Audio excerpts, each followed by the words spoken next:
1857 का भारतीय विद्रोह, जिसे सिपाही विद्रोह, फर्स्ट वॉर ऑफ इंडिपेंडेंस और भारतीय विद्रोह के नाम से भी जाना जाता है, हमारे देश की आज़ादी की पहली लड़ाई का स्टोरी मेरठ से शुरू होता है।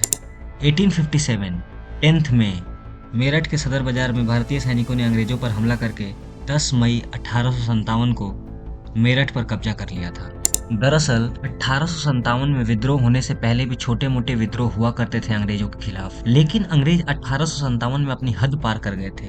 अंग्रेज धार्मिक भावना को आहत करने के लिए आटे में हड्डियों का चूर्ण मिला देते थे और इनफील्ड बंदूक प्रयोग करने को देते थे।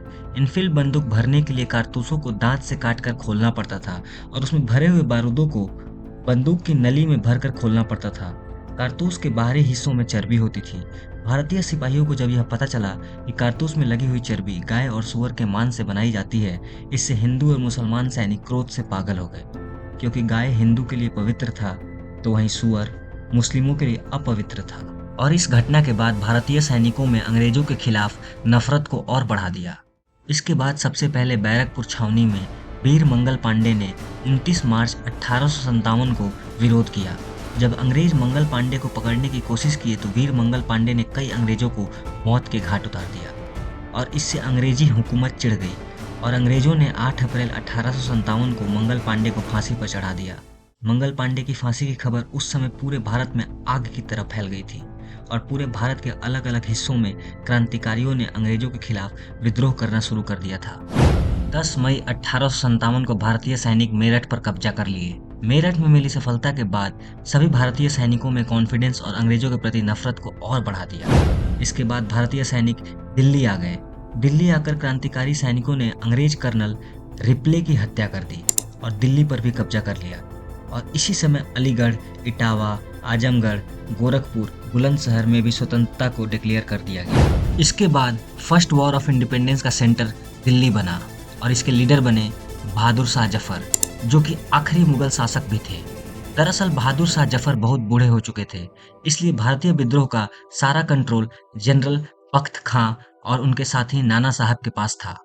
अंग्रेजों ने नाना साहब को उनके ही महल में रहने से रोक लगा दिया था, इसलिए नाना साहब विद्रोह का संचालन कानपुर से कर रहे थे, तो वहीं लखनऊ से बेगम हजरत महल विद्रोह को संभाल रही थी। 1857 की खास बात यह थी कि भारत के कई हिस्सों से अलग अलग क्रांतिकारी निकल कर आ रहे थे और उन्हीं क्रांतिकारियों के बीच एक थे बिहार के एक छोटी सी रियासत जगदीशपुर से, नाम था वीर कुंवर सिंह।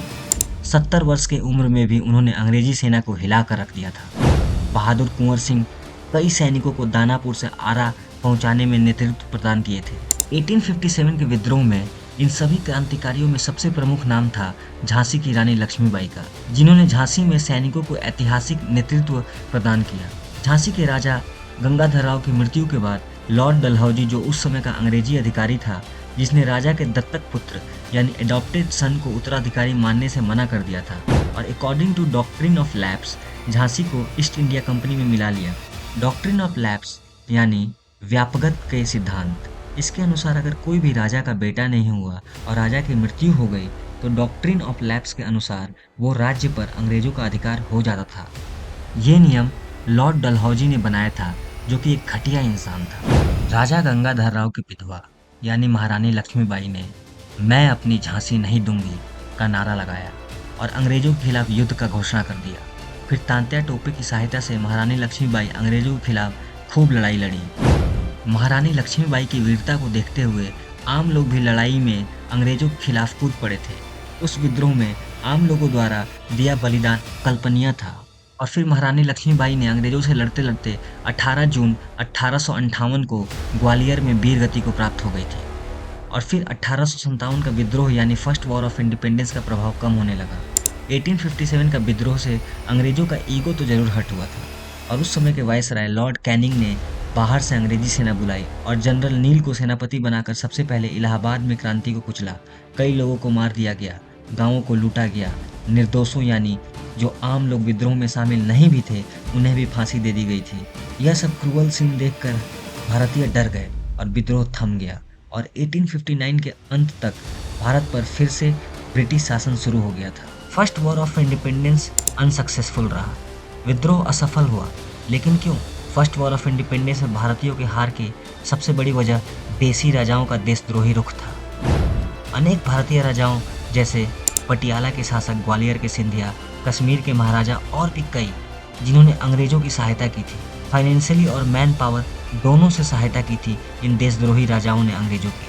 लेकिन 1857 विद्रोह की सबसे बड़ी पॉजिटिव चीज थी हिंदू मुसलमान की एकता। 1857 की विद्रोह की असफलता के बावजूद भी इसने भारत में ब्रिटिश शासन की कमर तोड़ दी थी और फिर अंग्रेजों ने शासन के लिए नई पॉलिसी बनाई और फेरबदल किए, जिसमें सबसे बड़ा बदलाव यह था कि भारत का शासन 1858 अधिनियम के द्वारा ईस्ट इंडिया कंपनी से ब्रिटिश क्राउन के पास चला गया। मतलब रिमोट कंट्रोल ब्रिटेन के राजा के पास चला गया था। जो ब्रिटेन से ऑर्डर मिलता था, भारत में वैसे ही शासन किया जाता था। और इस नए नियम से भारत में लोगों का आर्थिक, शारीरिक और मानसिक तरीके से शोषण किया गया।